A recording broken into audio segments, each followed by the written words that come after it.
What if I told you your emotions are getting in the way of your progress? Before I continue, I want to introduce you to my kids. This is an avocado tree I grew from a seed. This is avocado tree number 2. And this is avocado tree number 3. I'm about to water them, but I need to tell you this first. You know, someone who consumes a lot of self-help books, a lot of motivation, a lot of inspiration material, or just content, one thing I have found that is missing in a lot of these speakers and gurus is that people don't talk about your emotions sometimes inflates your progress to something that is like uncontrollable. For example, if you want to be a YouTuber, what do? You make YouTube videos. That's it. Like, don't make it some like, oh, it's my identity, it was my dream since I was a kid, it was a dream. That's all valid. I'm not saying like you're stupid for feeling that way. None whatsoever. People are human, people are emotional beings. Period. Don't stop there. And this is true especially for my dreams, not just YouTube, but singing, just being financially free, all this stuff. I have such this emotional charge behind it, and that inflates what I really need to do, which is like this big, like on the top of my finger, or the size of these flies that are around me, to something huge, like a size of a cat, or all this noise and all this stuff that I get so swept up in this story that I tell myself that I'm neglecting. Hey, if I just practice piano every single day,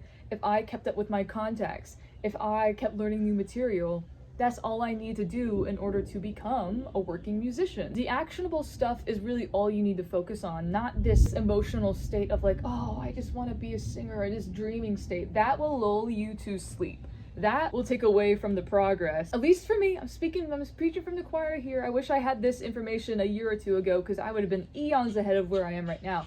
But all the success that I've been having recently is because I'm unemotional about my goals. When I have a goal, I go, oh, that's my goal, I have to do it. I make myself a deadline and I execute it. The only thing that matters to me is the execution. Do I have maybe a 30-minute window I can get this video done? Okay, that's what it takes. Do I only have 30 minutes in my schedule to practice my instrument? Okay, that's what I'm gonna take. One trap I put myself in, willingly for some reason, is if I don't have the full day or a certain time amount in order to do this one thing, then I'm not gonna do it. I really am that way about exercising. Like, if I don't have an hour to walk, why would I do anything else? Sorry. But I'm so in my head about like, oh, well, it's not an hour, so it doesn't count. That's so silly. It's silly to admit that out loud, but especially when I don't feel that way about other goals and other things that I'm striving for in my life. It's just exercise is like that for me. So I understand and I sympathize, but the point is 20 minutes of cardio, 20 minutes of doing weight is better than none. So just do what you can with the time that you have. And the last thing I'll say, sorry guys, this is a little short one. I'll make a long one for Sunday. So you will see more progress once you, 1, take out the emotion of the project.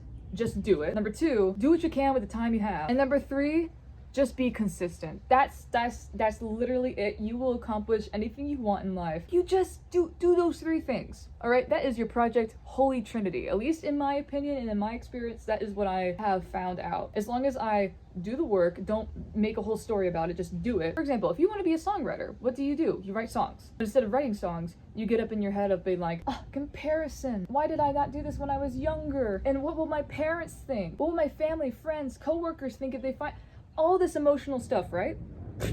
We get caught up in these mental stories, but the only thing you have to do as a songwriter is write. Remove the emotion, throw that out, save it, think about it another day, but today you are writing a song.